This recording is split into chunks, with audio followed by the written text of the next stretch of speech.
Follow us on Facebook, Twitter, and at www.permanentrecordpodcast.com. Blue Zone Podcast Network presents Permanent Record, an in-depth look at the classic albums of the 70s and 80s. Albums which have earned a permanent place of honor both in our hearts and in our record collections. Welcome, everybody. We are back on the Permanent Record Podcast. My name is Brian. And I am Sarah. And we're happy to be here with you once again for episode number 53. It's like we finished a whole entire year of episodes, Sarah. Finally, It took a year and a half. Right. But we did do an entire year's worth of episodes. Yeah, so anyone catching up to us now should have plenty to listen to for the next, 53 hours maybe? Or a little probably longer? a little more than that. Right. But that's your homework assignment. To listen to every episode? Listen to every episode. Every single one. All right, so we're really excited this week because, like I said, we're starting what I'm going to call season 2 of the show. Okay. Episode 53, we're talking about a fantastic album. I was going to... These adjectives give away how I'm going to rate the album at the end. I have to be more careful. And we have with us for the first time ever on the show here a guest who's going to sit in and panel with us as we go back to 1988 and talk about Erasure, the Innocents. Yes, this is a new guest speaker that we've never had before, and we're just super excited about it. And his name is Mr. Andrew Dineley. Andrew, can you hear us? I can. Hello there. Hey, success. Yay. Success. Thanks for joining us as we talk about Erasure today. It's a great pleasure. Andrew, of course, we first heard of him as a contributor to Classic Pop magazine, where each month, more or less, he writes the pop art article. There was no article in this newest issue. There wasn't. I needed some time off. I've written, I think, something like 25 issues in a row, and from now on, I'm doing every other issue. So I'm still around, but I just need a bit of break. That's understandable. That's a lot of work, I'm sure. Yeah. It is. I mean, it's a labor of love, but it is a lot of work. You know, they're only sort of 2,000 to 3,000 words, but they take a lot of time, interviewing people and doing all the research and sourcing all the images. It's a massive piece of work, but nothing that I'd complain about. And you're also the host of a podcast that I recently listened to, the entire back catalog, Art on Your Sleeve podcast, which is available on iTunes. Yeah, I mean, I feel a bit bad about that because there's not many episodes there, but it is something that I will add to as I've got content to put on there. But I use that more to dump all of the recordings that when I interview people, you spend sort of 2 or 3 hours with them, but you only have a limited amount of words to put in the magazine. So the podcast is a great place to actually put the audio so people who want to dig a bit deeper can get all of that additional sort of information and background on the covers that we grew up with and love. Yeah, and it was really fun to listen to. I listened to all of them last week, and your style on the podcast is very conversationalist. You're very easy to talk to, it seems. So as you're listening to it, you kind of seem like you're at a pub. One of them you actually filmed or recorded at a pub, right? That was actually in a hotel in Southport, and I deliberately picked. Southport's a little seaside town in the northwest of England, and I deliberately picked that because it was where that was the one that was for Soft Cell when I was interviewing Hugh Feather, who's their record sleeve designer, and he and Mark Armand worked at the Arts Theatre, which was actually where that hotel now is. So I felt it was quite a nice place to bring him back to, because he could literally say, well, over there is where we, first did this, and that's where we used to buy our shoes or whatever. That's great. That's great. It felt like we were really sort of bringing it back down to earth. But yeah, that was a lot of fun. That was a really good episode, and it's almost like you feel like you're sitting at the table next to you guys, eavesdropping on your conversation. the way it's presented. That's kind of deliberate in a way, because I think that when you listen to the way a lot of people interview people, often the question is longer than the answer that they get. Right. And what I prefer to do is actually just almost, rather than ask a question, just start a conversation, because then it all flows. And in fact, so much flows that a lot of it has to be cut out, even on the audio stuff, because people will tell you things that you wouldn't necessarily want to share with the world. Fair enough. So yeah, it's always a good fun thing to do, and I will do more of them. It's just, well, yourself how long it takes to put a podcast together. Right. Yeah, it takes a little while. But it's nice that you do put that together, the extra content that you're not able to share in the articles that you write. So we first heard about Andrew. I meant to look this up and I forgot, but it was back last summer, because I remember I was up at my parents' house mowing their lawn, and my phone beeped as I was pushing the lawnmower around, and it said you were mentioned in a tweet. So I went and checked it, and it said it was a tweet from someone named Andrew Dineley, who said, A boring journey by train made more interesting by the nice folks at Permanent Record Podcast who seem to be going through my entire childhood record collection.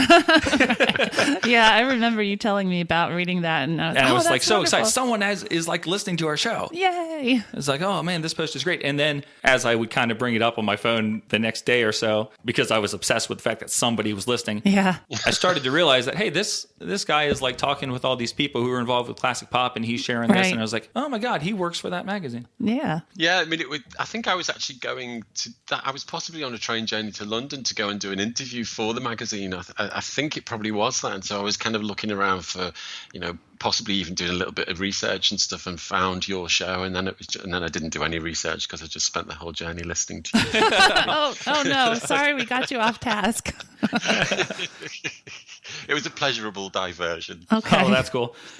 So we were really excited about that. And then over the next couple months, you would often, like, we would do an episode and you would send us an email or a message on Facebook. And you, like, if we had mentioned this is cool, but we don't know what it is, or you would say like, oh, that's the so-and-so keyboard. You always had some information to supplement what we talked about. And it was great because we'd be learning so much from you. And so we've been talking for a while, and it's great to get a chance to actually talk with you here on the show. Yeah. Yeah, that's just me being a geek, really. Technology is a bit of a geeky passion of mine. So, I grew up loving all of that sort of, all of those synths and the Fairlight and the Synclavier. And so I think when you grew up with those sounds, you can identify them in songs. So it's very nerdy. You know them by the actual machines and the equipment that they are. We just know them by well, this sounds like a seal or something. Or this is the ABC sound. Yeah, we don't have quite the technical knowledge that you do. So we appreciate when you can bring that part to the conversation. Which I think it's interesting you should mention that on this particular episode, because I think that this album is one of those albums of that period that transcends those sounds.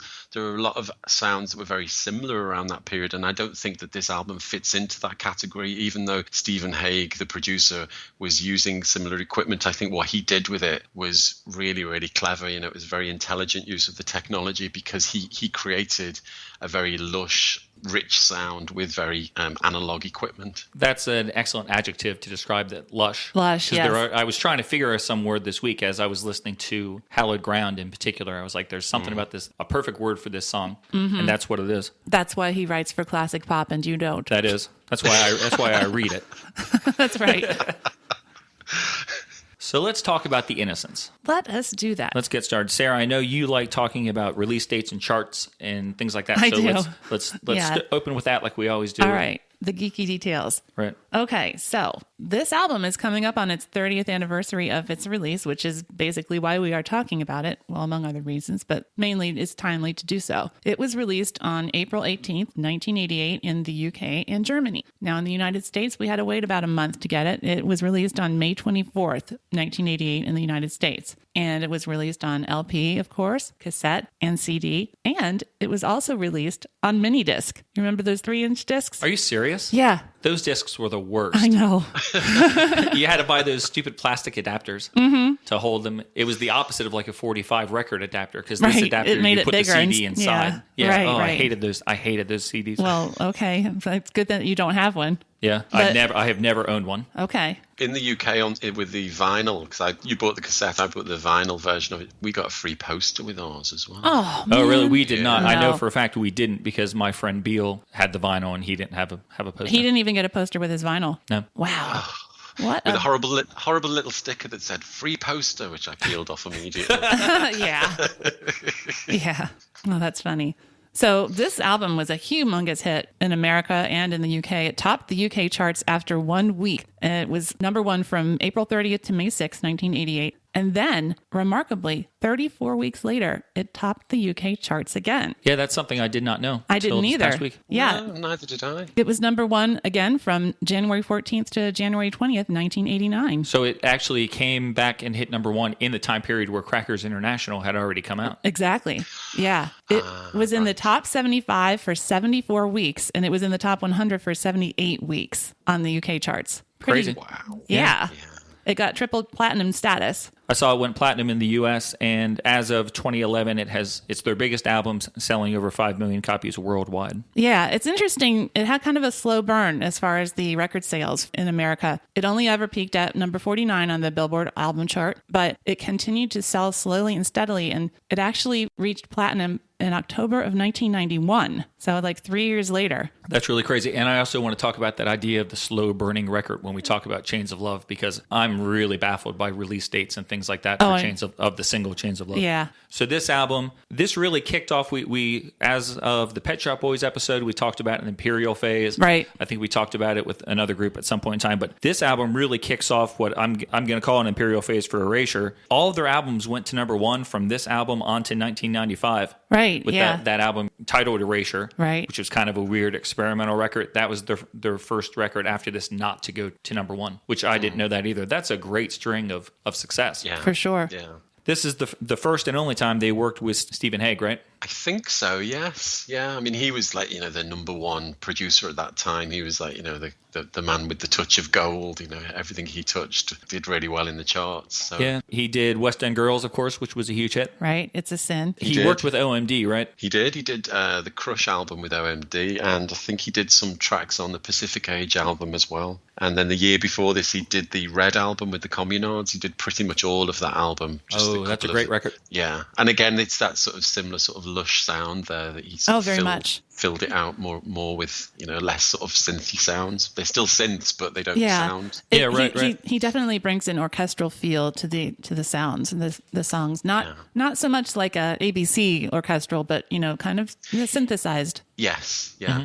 I was really surprised to see that he produced, and I don't know if it was the whole album or just the single. I didn't look, but he produced "Kiss Them for Me" for Susie and the Banshees. Oh, really? Yes. I never would have guessed that. That song, it sounds, I don't know, it sounds like so early 90s psychedelic to me that I never would have guessed he had anything to do with that. But that's a great song. I think what's interesting about Stephen Hague's sound is that he doesn't have a specific signature sound in the way that you can often think, oh, that's very Trevor Horn, or that's very Martin Russian, to use the same sort of Lindrum sound on all the things.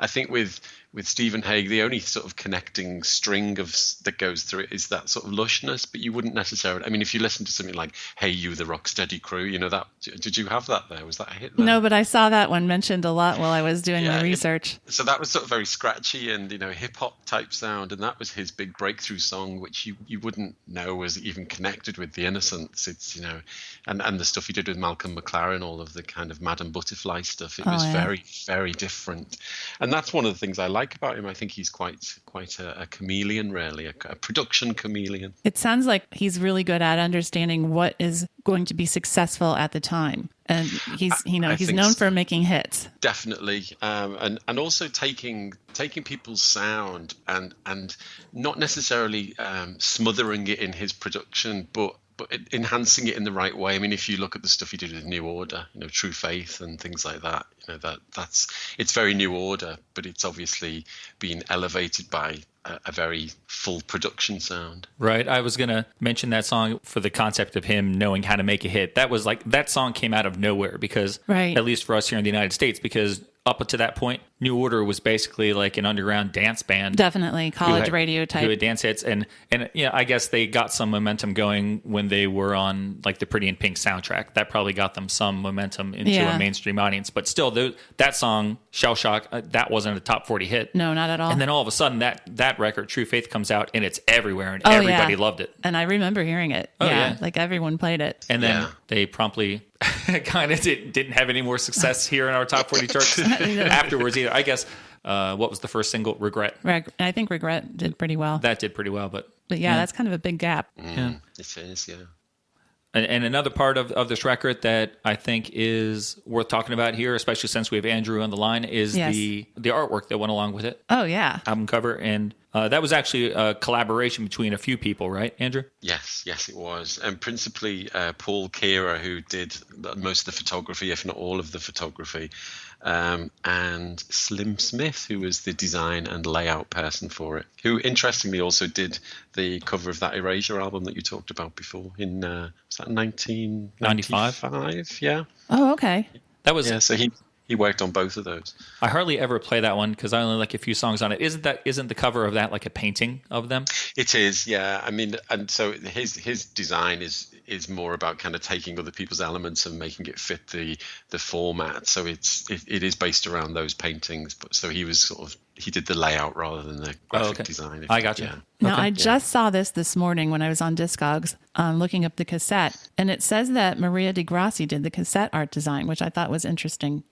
That's for that album, for the later Erasure one? No, I'm sorry, for the Innocents. They gave her credit for the cassette art design, at least the one that we got in America. Really? That's what I saw on Discogs. It was very strange. That's the only. I've not even seen the cassette. Is there anything that's? Well, it's the same. It's the same picture. I mean, the only difference, like maybe they're giving this person credit because she cropped the picture. Right. There's less white space around the graphic. Yeah. The album that we have, it's like a really small picture of the cathedral window, and then it's a lot of white space. And the cassette is mostly the cathedral picture. Yeah, which maybe it's because I had the cassette. I think it works a lot better. Like, I don't know what you think, Andrew. I'm sort of annoyed by all the empty white space. Oh, you see, well, I grew up with Pet Shop Boys record covers, so that white space speaks to me rarely. And I really liked it, and I thought there was something very, very sort of pure and virginal about it as well. It just felt right with the album title, and there's so many sort of references to religion and things that are running through so many, Yahoo and Witch in the Ditch and Heart of Stone and Hallowed Ground, and they've all got religious references in the lyrics. So it felt like a visual concept that worked very well, I think. Yeah, I can definitely see what you're saying there.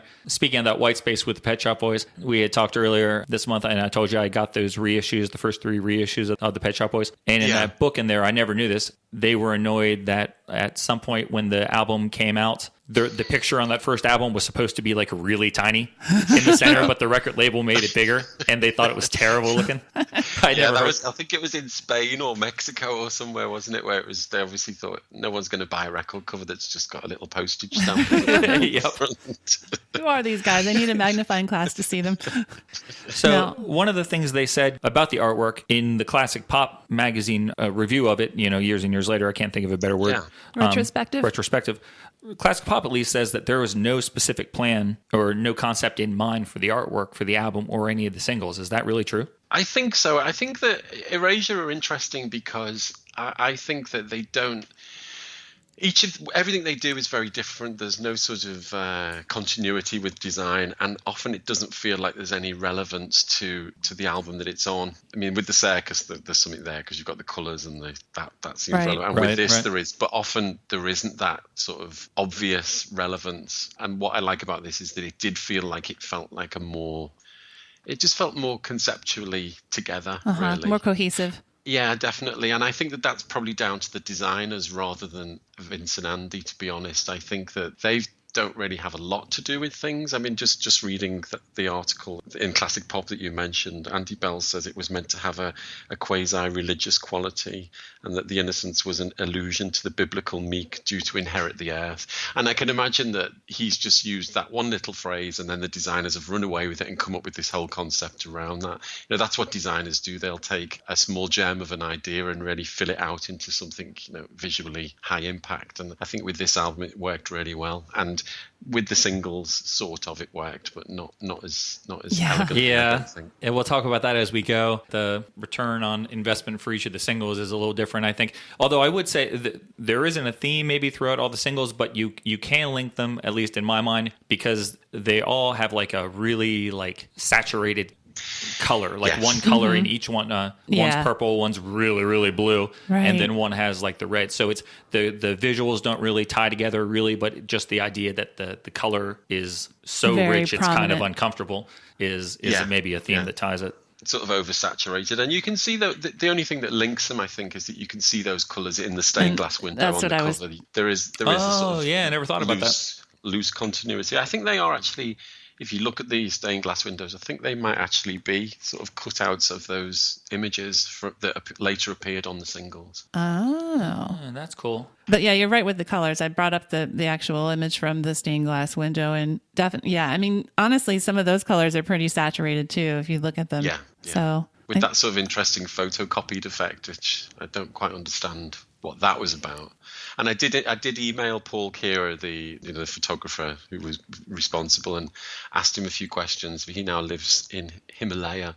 Oh wow! But I did get his details, and because I thought it'd be interesting to get the story behind this album sleeve. But unfortunately, his PA said he'd get back to me, but he never did, unfortunately. Oh, that's a shame. But thanks for trying. No problem. So I saw on allmusic.com, they said that this album won the British equivalent of the Grammy Award for Album of the Year that year. I can't really find that that's true. I didn't see them winning like a Brit Award in 88. I did see, maybe this means that they won Best British Group at the 1989 Brit Awards, which is the only thing that I could find. Okay. That even was remotely similar to that. And I made a note of it just because the award was presented by our very own Boy George. Oh, really? Yep. Wow. So I thought that was cool. So this album didn't directly win an award, I guess, or any awards, but it brought them to the public eye a lot more. Gave them the award of British Group of the Year. Yeah, well, that's Best British Group. So that's pretty good stuff. Yeah, it definitely felt with this album like they'd gone mainstream. You know, I felt I'd followed them from the start. I'd been a fan of them, you know, since Who Needs Love Like That and Wonderland.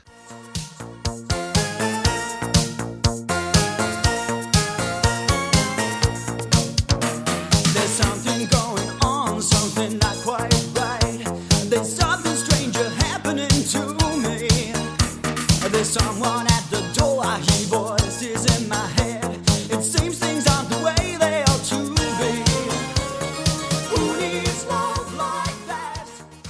And through the circus, it felt like, they'd suddenly got hits, you know, things like Sometimes and It Doesn't Have to Be and Victim of Love. And then with this, it suddenly felt like, wow, they're properly mainstream now. You know, everyone knows them, and they're playing proper big venues now rather than, you know, universities or whatever. This album changed things, I think, for them. Didn't you say that you had seen them on tour for like Wonderland? And you went to yeah. shows where there were like there was like a handful of people even there. Yeah, I did, and it's very interesting because when I was doing the research for this show, I dug out the tour program for the Innocence tour, and they referenced that very, very first tour. There's like a story in the program, and they specifically mention the tour. So I could read that if you wanted me to. Yeah, sure, I'd like to hear it. Not that long. So yeah, in the program, there's a story sort of running through to bring them up to date to where this album is. Bang, the third ever gig, Heaven in London on a rainy autumn night in 1985. Someone in the building decides a cheese toastie is in order of the day, and as the Breville goes on, every microchip on the stage flips out. Andy tells jokes for 20 minutes while Vince bravely wields the screwdriver. Eventually the band played on. Bang, yes, it's screwdriver time again, as a cappella Yazoo songs and impersonations of Elvis only just saved the day at Liverpool Polytechnic. And that was the gig that I was at. Oh, man. Tour, where everything blew, and Andy Bell just sang, I think he sang Don't Go and Only You, with no instruments. Oh, my gosh. There were probably about 50 of us in the audience. Oh. A very small gig. Oh my gosh. I was right at the front of the stage as well. And just 2 years later, they're playing really large venues with really good equipment, and hopefully no equipment problems like that. No, I think by the Innocence, they'd got their gear together. Speaking of Yaz, I was thinking this week, we talked about ABC, How to Be a Zillionaire, on our last couple episodes. And one of the things we mentioned was how after Lexicon of Love, which it seemed like the UK public really, really embraced and loves that album, like has really taken it to heart, ABC had a lot of trouble following that up because they didn't want to duplicate that sound, and they sort of became a different group entirely. And it seemed like ABC had to work really, really hard to get any sort of success after Lexicon. I was sort of thinking this week that I think you UKers were doing that same sort of thing to Vince Clarke early in Erasure. I think you guys really loved Yazoo, didn't you? Yes, they were huge here. Oh, yeah. Yeah. And there's no way no logical explanation for how poorly Wonderland was received, considering where he was coming from and what's going to happen a year later with the Circus. It's like this outlier that everybody seems to hate. But it's a great album. So my theory is that the same music fans that wanted to punish ABC for not sounding like Lexicon, you guys were, not you personally, but some of the UK that fans. That group of people. You had it for a year punish Vince Clarke for breaking up Yazoo. Yeah, I mean, I remember being very sad when I discovered Yazoo was splitting up. I was on holiday in Wales, and I heard that and we were playing the You and Me Both album, and hearing that, you know, there were going to be no more singles, and that was that. And it was a very sad time for me as a teenager. But when Wonderland came out, I was just like, oh, this is great. This is, you know, more of the same for me. That it felt like a good thing. It felt like he'd found someone who even sang a little bit like Alison Moyet, and so it felt like I still had my hero releasing music. Yeah, and right.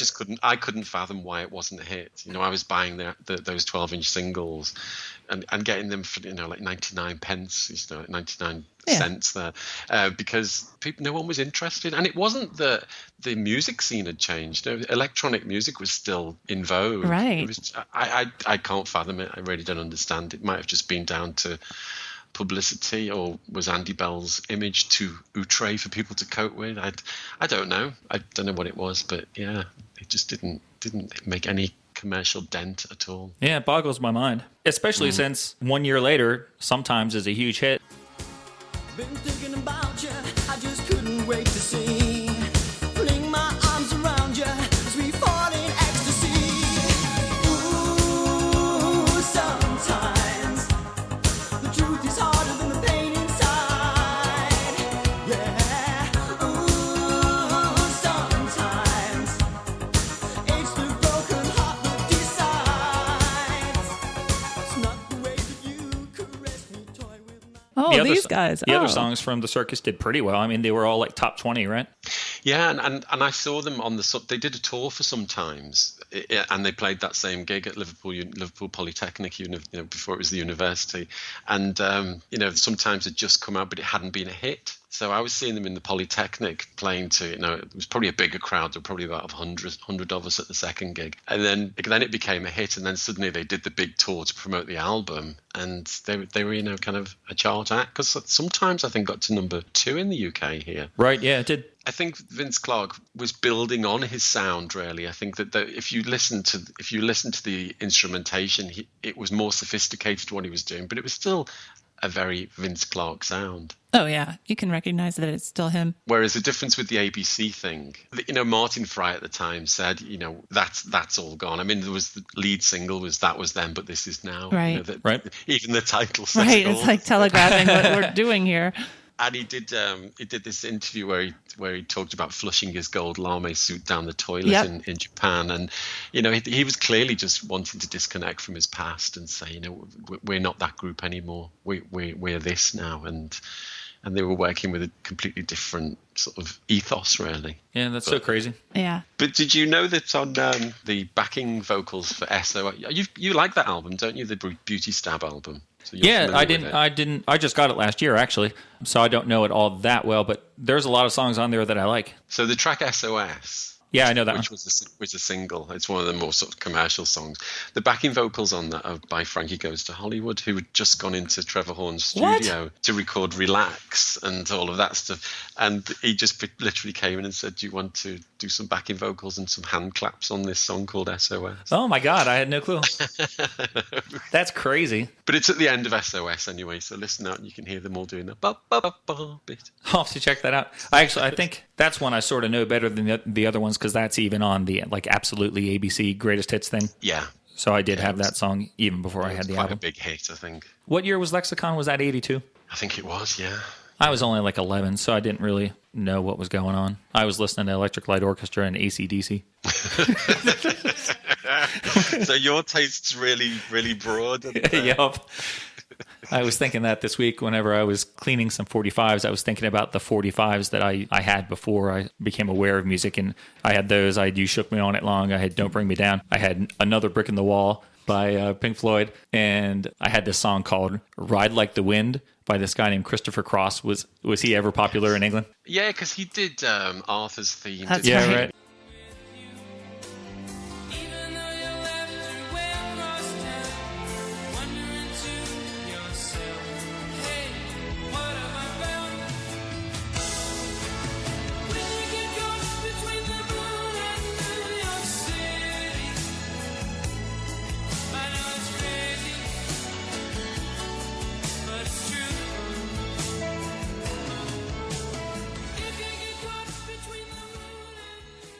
I'm aware of him, but yeah, he only had a couple of hits here. There was that and another one. Sailing, maybe? Yes, yeah. Yeah. So that's like what I was listening to before I heard Tainted Love by Soft Cell. That's Christopher Cross and Tainted Love, they're canon. Once I heard Soft Cell, I then liked Devo, and then I liked Men Without Hats, and then I realized that AC/DC and Pink Floyd are terrible.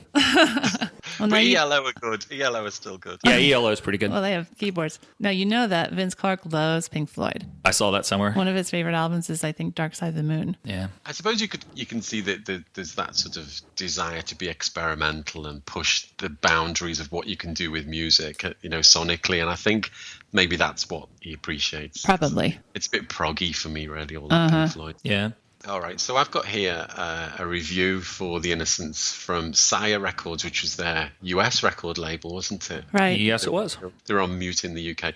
And it says, The Innocents is the name of the latest slice of sheer sonic magic from a group that has almost single-handedly refashioned the potential of modern music in their own image.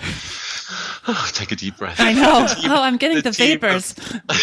The team of Vince Clarke and Andy Bell have fused progressivism and passion, soul and synth wizardry into a sound that has been admired and emulated on both sides of the Atlantic since the release of the stunning debut album Wonderland. Can't be that stunning, nobody bought it. Since then, Erasure has pushed the outside of the musical envelope into all sorts of new and intriguing directions, and The Innocents is no exception. You know what? I could barely focus on the actual meaning of those words because I know who wrote that. I don't know his name, but there's this series of Sire Music sampler CDs that came out like once a year called Just Say Yo. Were those released over in the UK, or have you ever heard those? No. Just say yo, just say yes, just say now, just say, they were all just say this or that. And each year they would bring it out. It would have 14 songs, and it was like their 14 newest songs that they were excited about. And inside the booklet, it would have a full page write-up for each group to tell you about the song, and everything was written just like that. Like whoever wrote that press release also writes all these books because they're so flowery and complimentary and stuff. Oh man, that as soon as you started reading that, it took me back to those CDs instantly. Oh, they were on a sugar high. It's just so over there. Right. I love it though. I'm glad you shared that. And Erasure and Depeche Mode were always on the samplers That's right right. up until the end. So that's a great write-up. Oh, I yeah. love Sire Records is the best. I know. So give me a review, Sarah. So, all right. This is a crazy find. I don't really even remember how I found it, but I found a review from The Collegian, which is a Penn State University publication. And it's from June 10th, 1988. Everybody in our area is obsessed with Penn State, Oh, yeah. Andrew. That's their football team and sports team. So that's why it's crazy. Okay. Oh, yeah. Right, okay. All right. So what did Penn State have to say? Well, the woman that reviewed it, I really liked what she had to say. I thought it was a really well done little review. So she says, this album is a mixture of moods, not the least of which is their formulated but not contrived dance synth sound. Their style works both for them and against them. Part of the reason that it is so danceable is that it has clean programmed keyboards and drum machines that keep perfect time. But as a listening album, some people might find it too synthetic. Most of their songs have the same or similar tempos and beats with variations in the keyboard layering. If you know and expect that, the album is not a disappointment. Yeah. You guys aren't too keen on that. Well, you're not going to buy an Erasure album expecting AC/DC, are you? No, it's like a very generic review. But, Yeah. but I liked it. I mean, it really is true. Like, if here's what you're going to get. So if you're okay with that, then you're going to get a lot of it. The review that I wrote down was by somebody named Robin Brown, who claims to be a journalist and I can't think of the word. My vocabulary is really suffering today. He's a speaker, I guess, who goes around the UK speaking on things, and he's also a journalist. Have you heard of this A person? lecturer? Andrew? Lecturer, No, yeah. never heard of him. Okay. Well, he says, The Innocents was a product of its time, the album coated in grimy late 80s melancholy. But it has aged extremely well and puts the recent synth revival firmly in its place. That it's still fresh and relevant is testament to the quality of a duo so often overlooked in British music. The Innocent isn't just Erasure's best, it's one of the best of the entire genre. Ooh. Oh, that's better, isn't it? Yeah, that's a much better review. Although I would never use the word grimy to describe the album. No. Oh, yeah, that's a terrible Yeah, word. grimy. That sounds so dirty. And there's nothing dirty about this except maybe some lines in Hallowed Ground. But other than that, no, it's just clean and beautiful. Ugh. I think he is just trying to badmouth that 80s melancholy tone. Oh. I don't think he means grimy like grunge or, you know, I think he's just saying that that's something he can do without. And then I have He's going to have a word with Morrissey then, doesn't he? Yeah, for sure. I have a one-sentence review from, I don't even know where I found this, some magazine called Classic Pop.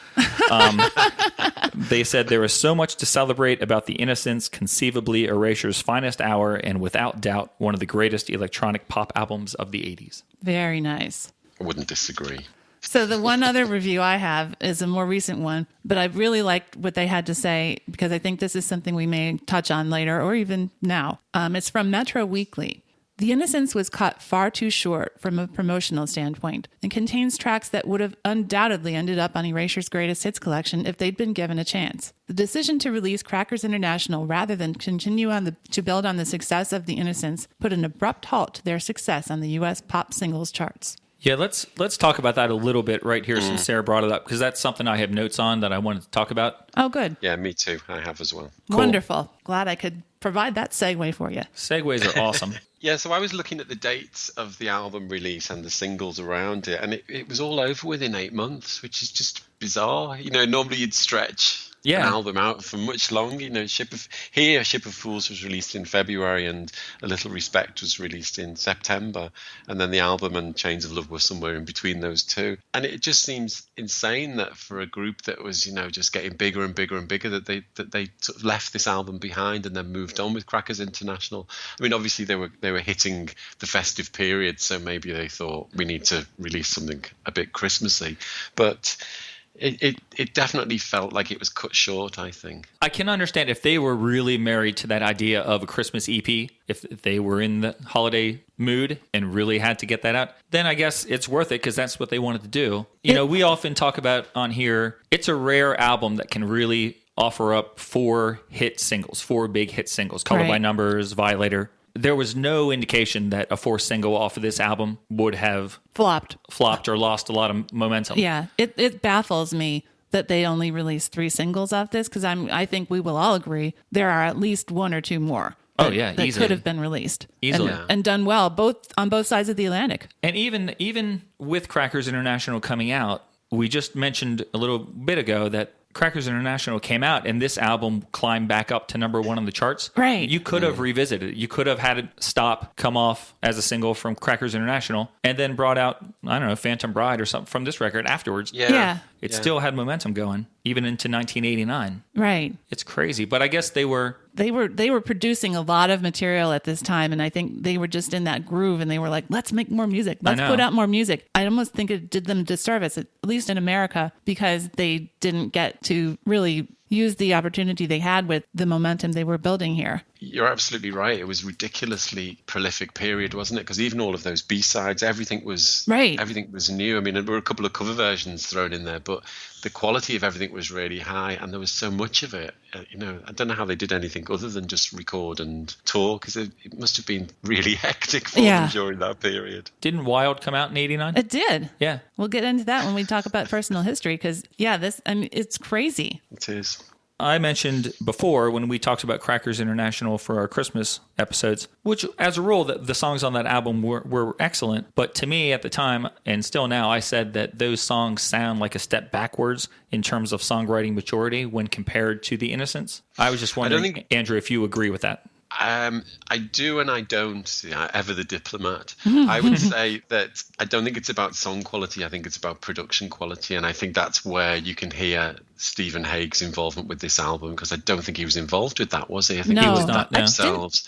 Yeah. So I think that's the difference. I think if he'd been involved with that, it would have had that extra sonic depth to it that this album has.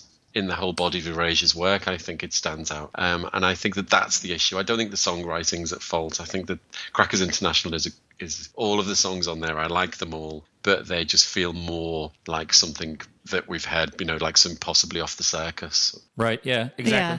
If that's the case, let me ask you two guys this question. If by not working with Stephen, your songs are going to sound a little bit like a step backwards, why didn't they just continue to work with Stephen Hague, guys? I think it's to do with them wanting to take back ownership of their sound, partly. I read some things about Vince Clarke feeling a bit pushed out of the process with this album, and Stephen Hague getting too obsessive about everything. And I think that Vince Clarke's production style is a lot simpler, and I think that he possibly felt like he wanted to own his own sound again. Yeah, I think that kind of is what I read as well. I found an interview with him from December of 1988, so it was very timely. And he explained that he didn't really like working with Stephen Hague on the album.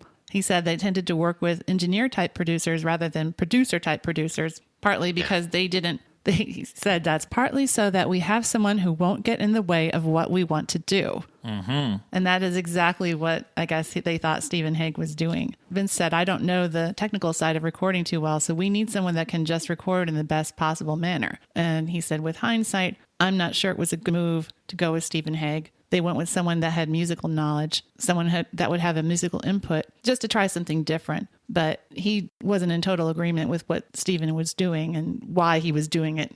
Something I thought was interesting about that relationship, the introduction between Steve and Erasure, he wasn't actually Erasure's choice. Daniel Miller suggested to Vince and Andy that they should work with him. Oh, really? Yeah. Oh, I hadn't read that. That's what I read. In 2015, when they were kind of promoting the Christmas album, Snow Globe, they released the 12 days of audio interviews on their website, being Erasure. Mm-hmm. And in one of those, Vince was asked about this time period. He said he was a bit disappointed that The Innocents hit #1 because he did not enjoy making the album and it wasn't a great time for him. Wow. I think it must be interesting and difficult for an artist when you do get a producer in like that, because it's a bit like having a child and then giving the child away to someone else for them to dress it and educate it and, bring it up and shape it and influence it. You're having to step back and let someone else take control. And we all know that Vince Clarke, looking at his history, he was very much about owning what he did. That's why it fell apart with Depeche Mode and it fell apart with Yazoo. And I think that there must have been a lot of tension there in the studio. I mean, just reading this here, this is from Classic Pop. Stephen was very meticulous with the vocals, the editing, the compiling, the tuning, and so on. He was also very fond of block chords. And I remember Alison Moy talking about Vince Clarke not really using chords very much in music. It was all much about the sequences and how they connected together. And Stephen Hague is much more of a virtuoso musician, I think. So as far as I know, Vince has not ever worked with Stephen again. No. Something that's interesting, supposedly, Andy worked with him. Right. Andy had that second solo album. Right, nonstop. If you recall, when he submitted the original version of that album, it was rejected by the label because, according to Andy, they claimed it sounded too much like Erasure. And supposedly, when I read, I don't know if Stephen did the whole album or just a couple songs on it, but Andy had worked with Stephen again on that record. Yeah. So then they eventually brought out the real version of that record, which I never listened to. Because it doesn't sound like the kind of music I want from Andy Bell. I don't know. I would love if they released that original solo album at some point. I guess they probably never will. Yeah, it'd be interesting to hear it, wouldn't it? And I wonder if, because Andy Bell's solo career wasn't a massive hit, really. So I wonder if they had worked with Stephen Hague, whether that would have actually impacted on its chart success. Yeah, I know. Well, given Stephen's history and his success and things he's been able to do, I would like to think, yes, it would have made a difference. Was that first Andy Bell single, Crazy, from Electric Blue, was that a hit at all over in the UK? Not that I'm aware of. That's too bad, because I don't think it was. That's a really good song. I actually love that whole album. I'm not that familiar. I know a couple of tracks, but no, I'm not at all familiar with it. The singer from Propaganda is on one of those tracks. Yeah, and that's one of the songs I know. When I saw her live in London, Hair and Andy Bell did it live. Which was that's cool. Nice. Quite interesting, yeah. Isn't Jake Shears on one of the songs too? I think so. Right. I think so. Interestingly, Stephen Hague produced Claudia Brooken's album as well. Oh, really? It all ties together. Oh, yeah. It's all one big happy family, right? Yep. Or a family. Yeah, there you go. Maybe not happy.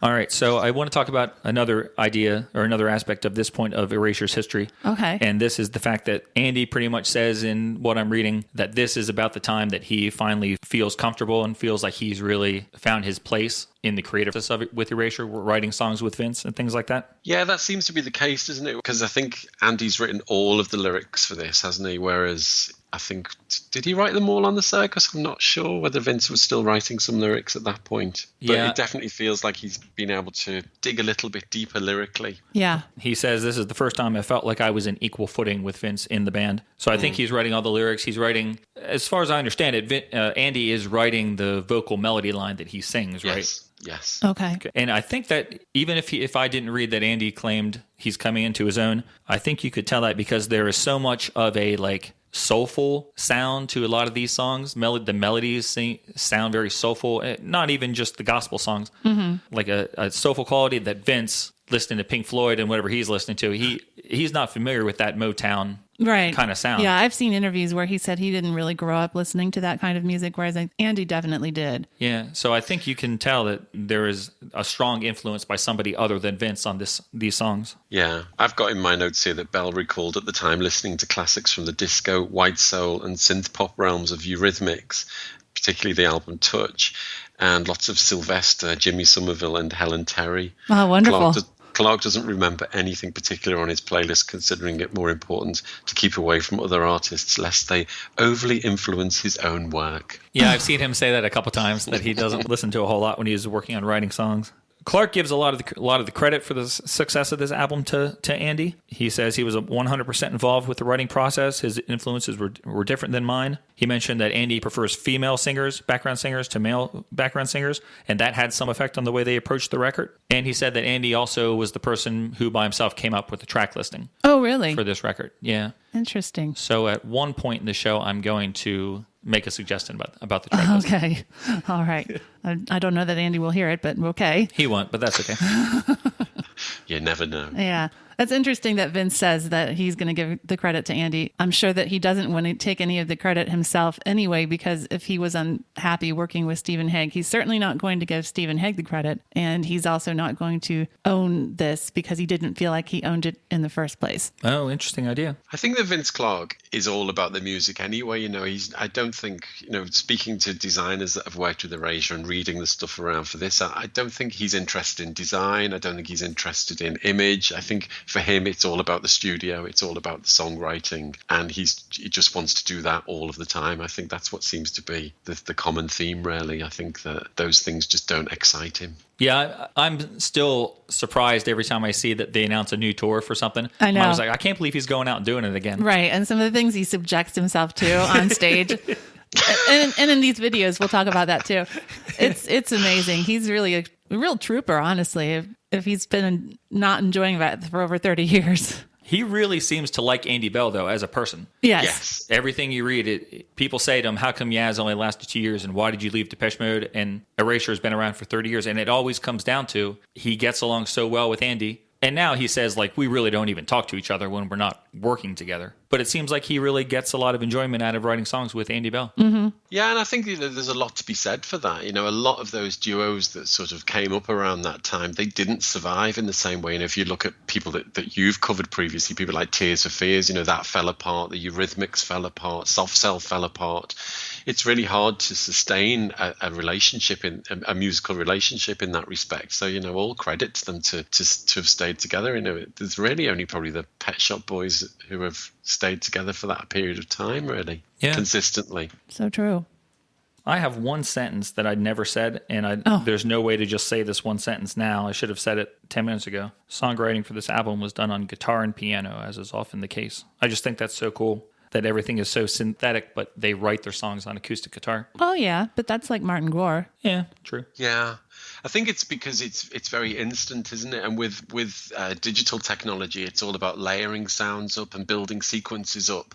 And I think you lose the immediacy when you write a song in that way. Whereas if you're just strumming on a guitar or playing a piano, you can get the tune out quickly. And if you're working with a lyricist and singer, they can instantly react to what they're hearing, right, rather than saying, oh, let me just fix this sound and let me just do, it's a more visceral recording process, I think, than how we probably imagine electronic artists would work. Yeah, that's totally true. Yeah. And I think you lose all the spontaneity. Right. Yes. Yeah, because you're like, ooh, no, I need to change this little sound one little bit. But I think it also speaks to the fact that if you use these acoustic instruments to build your foundation, you're going to have something solid no matter what you do to it after that. Correct. Yeah. And I think that's the difference between groups like Depeche Mode and Erasure and Pet Shop Boys, where they start with something kind of organic and then they turn it into something synthetic. Whereas if these other groups that didn't last as long, they were starting with something synthetic to begin with, and then there really wasn't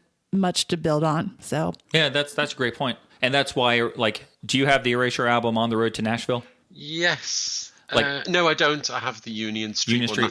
That's the only one I don't have. Same idea, though. That's why those songs work in that format. Right. You're absolutely right, because it's not that you're converting a synth song to guitar. You're just taking it back to the form that it was when you wrote it. Exactly. And so it stands as a really good, solid song. Yeah. And it's interesting when you hear demos of songs like that. I mean, not many people release them, but I have heard. I don't know what I've heard, but where you can literally hear someone playing a guitar and someone sort of mumbling words over the top of it. Right. Almost they're just trying to work out what vocal tune will fit that. Right. Yeah. And there's not even words there at that point, so they're sort of just going la la la la la. Yeah. La, la, la, la. And that is how Andy and Vince work together. I mean, that's how it comes. Sometimes Andy's sometimes his lyrics aren't all that good because he starts off with kind of nonsense and then he has to build something real. And sometimes he just gets lost and can't figure out something real.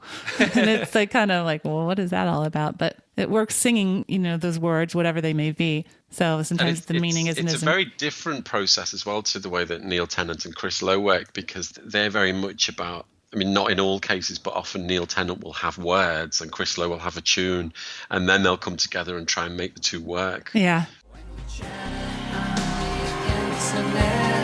I was looking for more than a friend. In my day, I was quite a catch. I wish you'd seen me then. Young and single, free and easy, handsome in my prime. Grab it while you can is my advice. Don't waste your bloody time. Okay, so in closing, as we're wrapping up sort of all this background information on the Innocents, here in the U.S., this was basically the high water mark for Erasure. I know in the U.K., they continued, like we said, to go on for many, many years, topping the charts consistently, but this was their biggest album. Their albums to this day still get released here, except for maybe Love Boat, which has a really mysterious history, and I don't really understand it. I think maybe Love Boat came out domestically here in the U.S. years and years later, but for a while you can only get it as an import. But they do continue to have successful tours in the U.S. They draw pretty large crowds, and the best thing I think about the Erasure fans at the concert is they like hearing like the new songs. They don't go to the lobby for a drink or something. Right. So their fans are loyal. They have a fantastic fan base even today in the U.S. I think the biggest hindrance to Erasure and their success in the U.S. has just been their label, who never seemed to put much effort into ensuring that the follow-ups to The Innocents did well. I think they didn't put much effort into The Innocents doing well. I think that was almost sheer luck. Yeah, it was luck and the high quality of the music. Right. They lucked into it. They, for whatever reason, don't get behind the band like I wish that they would. 3 years later, after this album, Erasure delivers what is probably, I hate to say anything's better than Wonderland, but Chorus might be better than Wonderland. And the American label did not know what to do with it. And it's so disappointing that they let the record just kind of wither on the vine. Vince and Andy have different theories. I've heard Andy say the label told him, if you're going to come out and act the way that you're going to act, we're going to have some trouble promoting you. And Andy said, I'm not going to be dishonest to myself. I'm not going to lie about who I am. I'd rather take fewer sales and just be who I am and not.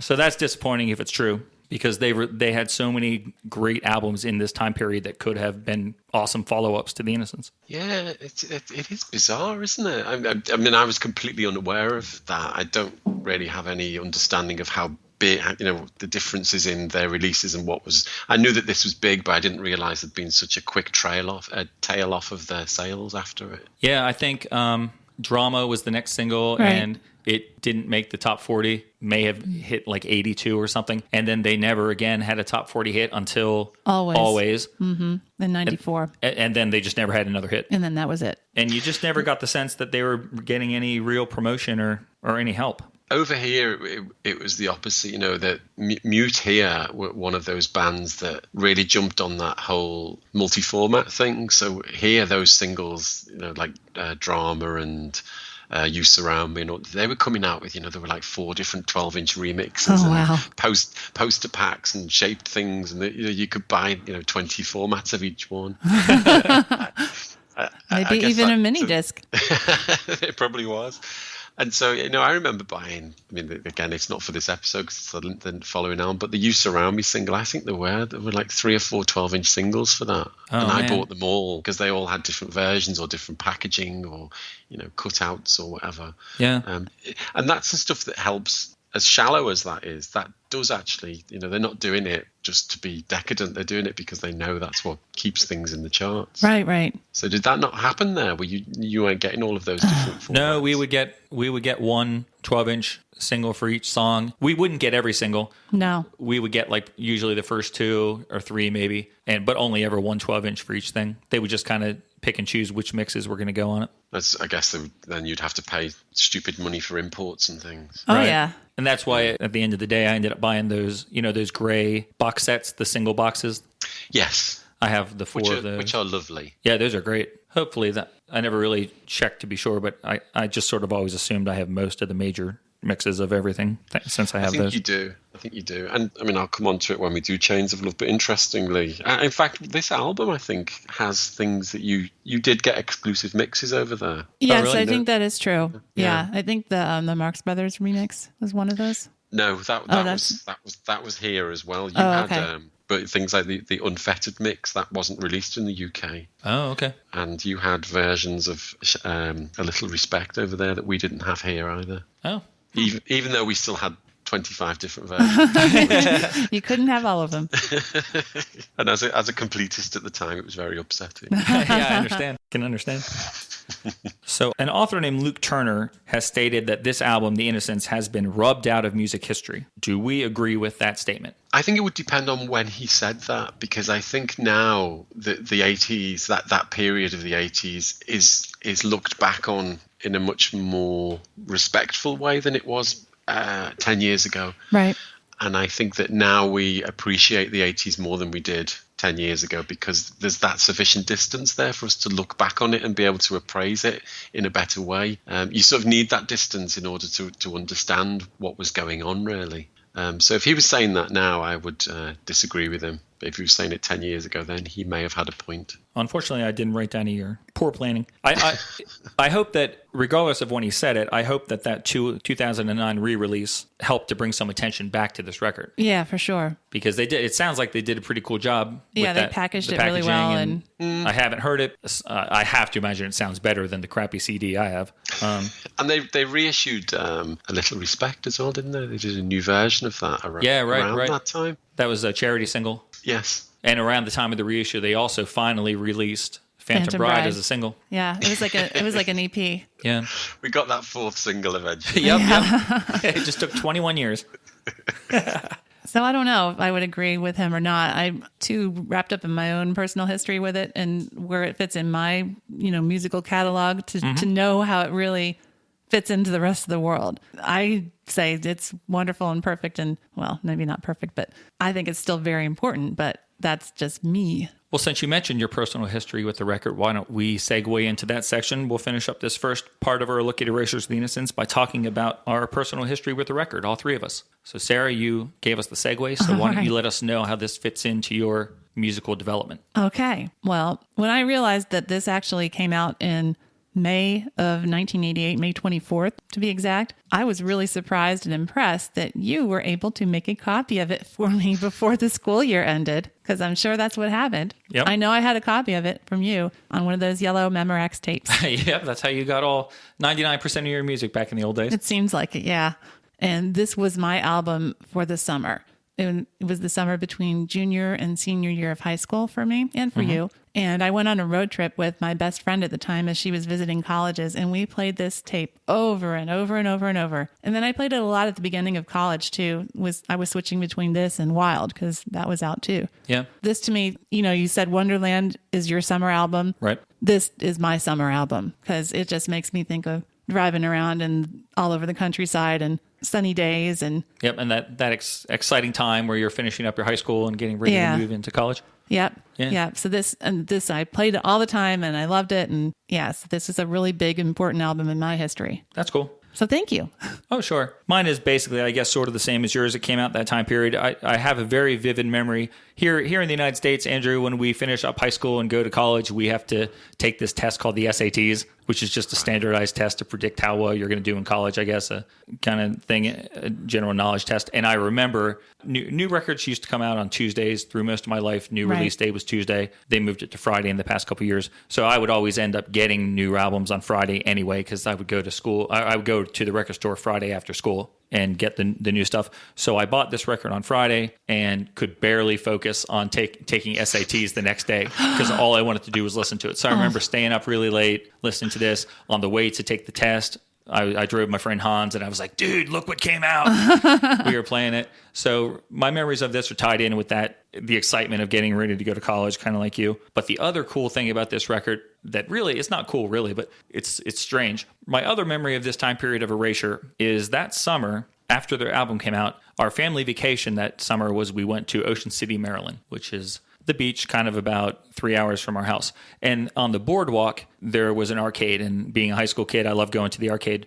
And you could play video games, but you could also play old-fashioned games where you'd roll balls into different holes and try to make horses win a horse race, and all these strange games that if you did well, you would get little tickets that would shoot out of the machine, and you'd save the tickets for stupid prizes. Except for the fact that up on the wall with the stuffed animals and the cheap candy and the weird-looking kites and things, they had the 12-inch single for Chains of Love, which I didn't have. And there was no record store at the beach, and I was like, oh, I've never even seen that before. I have the album, but I didn't see the 12-inch. So my goal for that vacation was to play so many games at the arcade that I would win enough tickets to get that game or get that record. So by the end of the week, I did. I didn't spend my money on probably anything other than these arcade games, but I saved. I probably spent, I guess, probably like $75 in games to get this record. You really? Well, but you had fun doing it, right? It wasn't just like fun. You handed over that money to someone. But I did finally win the Erasure 12-inch single for Chains of Love, which I still have. That's still a great record. I'll talk about that one when we get to it. But that's my main memory of this time period of Erasure. How poor a shopper I was trying to get that 12-inch single.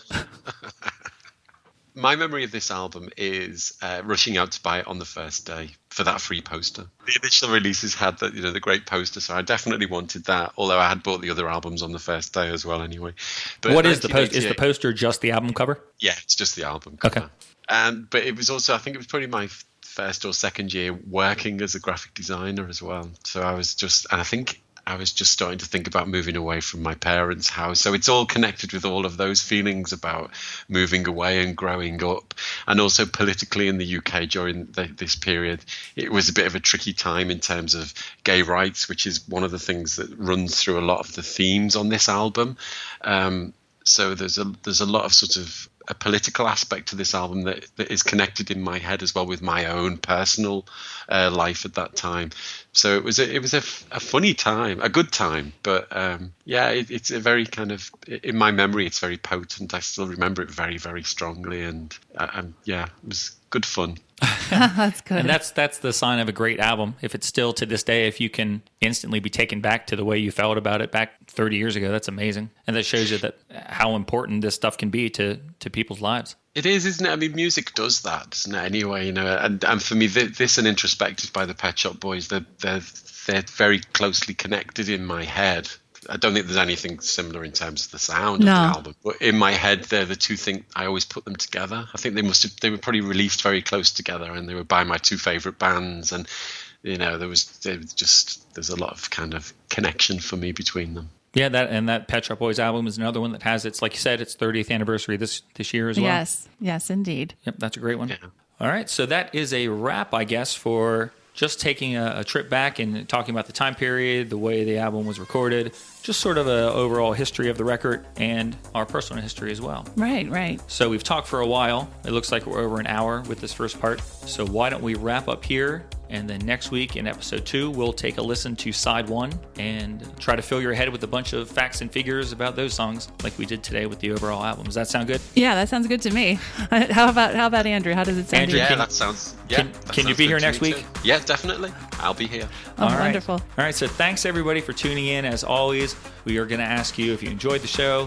Feel free to go onto iTunes and let us know that with a ranking of 5 stars, 4 stars, whatever you want to get. We got our first 4-star ranking, Sarah, which is still good. Okay. I know your feelings were a little hurt, but 4 out of 5 stars is still pretty good. It is probably because of me. Considering we're not professionals, 4 stars. The other people who have given us those 5-star ratings are being awfully generous.